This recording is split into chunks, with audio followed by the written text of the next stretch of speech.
Assalamualaikum warahmatullahi wabarakatuh. Kita kembali lagi ke pelajaran matematika. Nah, sebelum itu bagaimana kabar kalian semua? Mudah-mudahan kita semua dalam keadaan sehat ya. Dan jangan lupa tetap jaga protokol kesehatan. Untuk materi kali ini kita akan belajar mengenai tabel distribusi frekuensi baik untuk data tunggal maupun data berkelompok. Untuk materinya yaitu mengenai tabel distribusi frekuensi, di mana tabel distribusi frekuensi terdiri dari tabel frekuensi data tunggal dan tabel distribusi data berkelompok.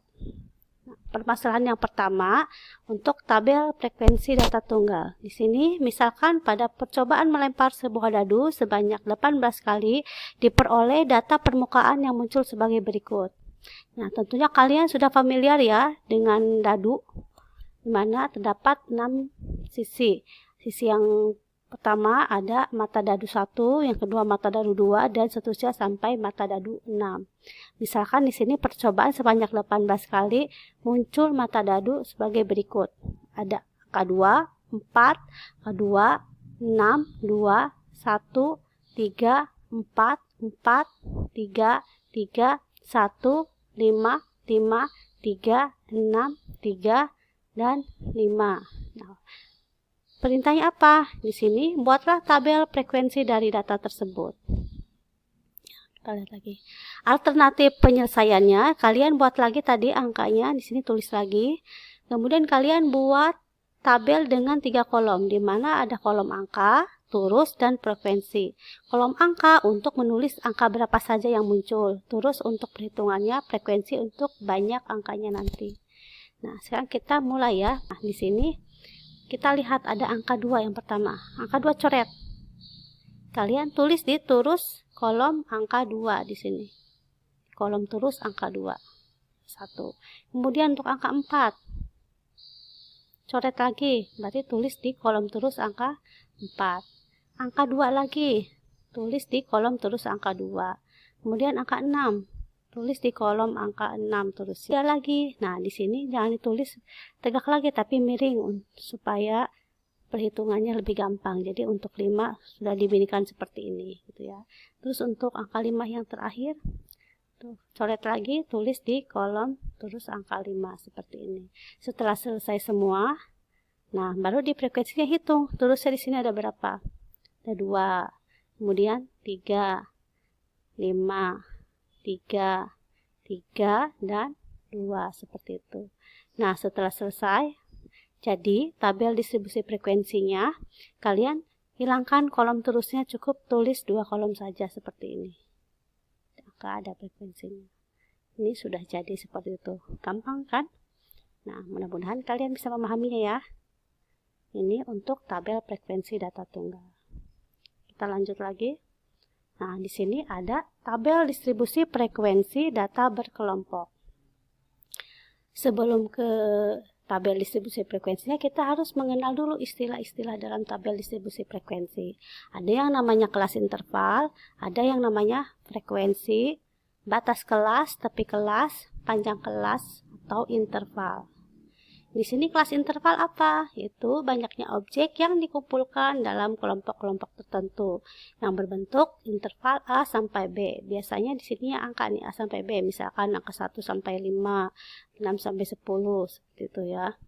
Terus frekuensi itu jumlah data yang terdapat dalam kelas interval atau banyak datanya pada kelas interval. Terus batas kelas itu nilai terkecil dan terbesar dalam suatu kelas. Tepi kelas itu dihitung dari batas terkecil dan terbesar. Kalau tepi bawah berarti nilai batas bawah dikurang 0,5. Untuk tepi atas nilai batas atas ditambah 0,5. Untuk panjang kelas atau intervalnya itu selisih antara tepi kelas atas dan tepi kelas bawah. Nah, ini ada permasalahan yang kedua. Untuk lebih memahami istilah-istilah tadi, lihat permasalahan berikut. Di sini ada data tinggi badan siswa dengan sejumlah frekuensinya. Nah, ada beberapa bagian dari tabel distribusi frekuensi. Nah, antara lain, coba kita buka lagi ya. Lihat di sini. Di sini data yang tadi di sini ya. Kemudian ada beberapa bagian di sini. Ada kelas, batas kelas, tepi kelas. Nah, supaya kalian lebih memahami, kita lihat di sini. Data tersebut dikelompokkan menjadi berapa kelas. Tinggal dihitung ada berapa kelas. 1, 2, 3, 4, 5, 6. Ada 6 kelas. Kelas pertama yang mana? Ini yang pertama. 130 sampai 134. Kelas yang kedua. 135 sampai 139. Kelas yang ketiga 140 sampai 144. Dan selanjutnya untuk kelas keempat, kelas kelimanya, dan terakhir kelas ke-6. Bagaimana? Mudah kan ya? Terus batas kelasnya. Kita ambil contoh untuk kelas pertama ini 130 sampai 134. Maka batas bawahnya yang 130. Batas atasnya yang 134. Selanjutnya tepi bawah kelas. Tepi bawah kelas tadi batas bawah dikurang 0,5. Kalau tepi atas, batas atas ditambah 0,5. Kita ambil lagi contoh untuk kelas pertama. Maka tepi bawah kelas yang pertama tinggal dikurang 0,5 130-nya. Hasilnya 129,5. Kalau tepi atasnya tinggal ditambah. Untuk batas atasnya 0,5 ditambahnya. Nah, seperti itu. Gampang ya. Ini sudah dikurang 0,5, batas bawahnya jadi 129,5. Untuk tepi atasnya tinggal batas atasnya ditambah 0,5, hasilnya 134,5. Seperti itu. Bagiannya apa lagi setelah tepi kelas? Nah, di sini ada panjang kelas atau interval. Itu rumusnya tepi atas dikurang tepi bawah. Tepi atasnya tadi untuk kelas pertama 134,5, tepi bawahnya 129,5. Dikurangkan hasilnya 5. Seperti itu ya. Untuk titik tengah kelas, berarti tinggal yang tadi per kelasnya dijumlahkan dibagi 2. Batas bawah tambah batas atas dibagi 2 atau dikali setengah. Nah, untuk kelas pertama kita coba 130 tambah 134 dikali setengah. Hasilnya setengah dikali 264. Dan kalau dihitung hasilnya 132 ya. 264 dikali 1 dibagi 2. Hasilnya 132. Nah, itu semuanya bagian dari tabel distribusi frekuensi atau unsur-unsurnya ya. Nah, setelah kalian mengetahui unsur-unsur atau bagian-bagian dari tabel distribusi frekuensi, mari kita membuat tabel distribusi frekuensi untuk data berkelompok. Di sini ada permasalahan yang ketiga. Di sini kita lihat ada permasalahan hasil penilaian akhir semester mata pelajaran matematika terhadap 40 siswa. Biasanya untuk tabel distribusi frekuensi untuk data berkelompok itu untuk data yang banyak banget, misalkan yang ratusan seperti itu. Untuk yang datanya hanya sekitar 40 biasanya bisa digunakan untuk tabel frekuensi data tunggal. Cuma di sini untuk contoh ya, supaya tidak terlalu banyak, Ibu kasihnya 40 siswa misalkan seperti ini. Ini datanya. Maaf. Nah, ini datanya. Perintahnya apa? Buatlah tabel distribusi frekuensi berkelompok untuk data tersebut. Ikuti langkah-langkah berikut. Nah, langkah yang pertama, menentukan data terkecil, data terbesar, dan jangkauan. Kita misalkan data terkecilnya X maksimal, X minimal maksudnya. Kita misalkan data terkecilnya X minimal, data terbesarnya X maksimal, jangkauannya Y. X maksimalnya berapa? Kalian lihat di sini mana angka yang terbesar. Nih 80. Nah kan, data terkecilnya cari lagi. Ini 65. Jangkauannya tinggal dikurang 80 dikurang 65, 15. Kita sudah punya jangkauannya. Langkah kedua, kita menentukan banyak kelas. Di sini menggunakan rumus sebagai berikut nih. Bronstarges. K sama dengan 1 tambah 3,3 dikali log N. Tadi N-nya berapa? Banyak. Nilainya tadi 40 ya. Berarti di sini K sama dengan 1 ditambah 3,3 dikali log 40. log 40 berapa? Tinggal hitung pakai kalkulator. Sini kita hitung lagi 1,602. Nah, berarti 1 ditambah 3,3 dikali 1,602. Hasilnya 5,29. Nah, kalau ditambah 1 hasilnya 6,29. Nah, banyak kelas ini dapat dibulatkan. Berarti banyak kelasnya kita bulatkan ke bawah, yaitu banyak kelasnya banyak 6.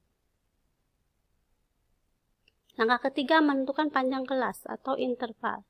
Itu rumusnya jangkauan dibagi banyak kelas. Jangkauannya tadi berapa? 15. Banyak kelasnya tadi 6. Kalau dihitung 15 dibagi 6 itu 2,5. Dibulatkan menjadi 3. Nah, selanjutnya adalah langkah keempat, yaitu memasukkan data dalam bentuk tabel. Pertama kita buat dulu tadi kelas-kelasnya ya, tulis dulu kelas 1 sampai kelas ke-6 sama angka-angkanya tadi. Kemudian kita siapkan tabelnya, ada 3 kolom seperti ini, seperti kalian membuat tadi tabel frekuensi data tunggal. Nah, sekarang kita tentukan kelas yang pertama. Tadi diingat bahwa interval kelas itu 3. Berarti kita lihat dari angka terkecilnya 65. Berarti 65, 66, 67. Itu untuk kelas yang pertama. Kelas keduanya setelah 67 berarti 68, 69, 70. Dan kelas ketiganya dari 71 sampai 73. Kelas keempat dari 74 sampai 76. Kelas kelima dari 77 sampai 79. Dan kelas ke-6 dari 80 sampai 82. Kemudian kita pindahkan kelas pertama, kedua, sampai ke-6 ini ke kolom kelas. Kelas pertama ke kelas ke-1, kelas kedua, kelas ketiga, kelas keempat, kelas kelima, dan kelas ke-6. Sekarang kita hitung di tulis ini. Kita coret dulu di sini angka yang pertama, itu angka 66. 66 itu ada di mana? Ada di kelas keberapa? Kita lihat. Nah, di sini 65 sampai 67. Berarti 66 ada di sini. Maka kita tulis di terus kolom kelas pertama. Selanjutnya untuk 75. 75 coret, tulis di kolom kelas ke. Nah, ada di sini kelas keempat. Selanjutnya 74. 74 coret, ada di kolom kelas keempat. Untuk 73 di kolom kelas ketiga nih. Terus 75 di kolom kelas keempat. 76 coret lagi, ada di kolom kelas keempat. Terus 77 ada di kolom kelas ke-5. Tulis lagi. 65 coret lagi, ada di kolom kelas kedua. Dan terakhir 80 dicoret, ada di kelas ke-6. Nah, selesai semua. Sekarang kita tinggal tulis di frekuensinya untuk banyak angkanya, atau kelas pertama sebanyak ada 2, kelas kedua ada 5, kelas ketiga ada 13, kelas keempat ada 14, kelas kelima ada 4, dan kelas ke-6 ada 2. Nah, selanjutnya sini kita tulis jumlahnya berapa, tinggal dihitung. 2 ditambah 5 7, ditambah 13 20, kemudian ditambah lagi 14 34, ditambah 4 lagi 38, tambah 2 lagi, totalnya 40.